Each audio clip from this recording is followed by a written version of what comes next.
انت ليك في الحمير مش كده؟ يعني تقصد ايه يا سعاده الباشا؟ مش فاهم.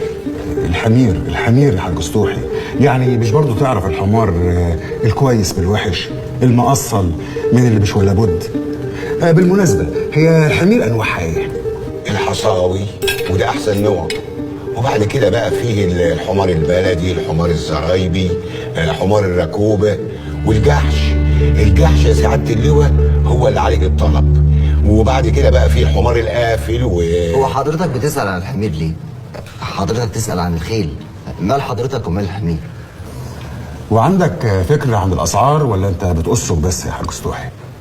امال يا سعاده الباشا، انا بقول لله اعرف كل حاجه عن الحمير، انا شغال معاهم طول عمري. هو يعني الحمار دلوقتي مؤاخذه كده يعمل له يعني من 75 جنيه ل 100 جنيه، ده بقى حسب حاله الحمار لا مؤاخذه وشطاره اللي بيشتري. واضح إنك خبير يا حاج.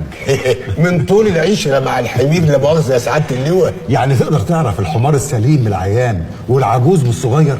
يعني بعون الله ابص بصه من دول الحمار اعرف اتولد امتى، واذا كان لا مؤاخذه عيان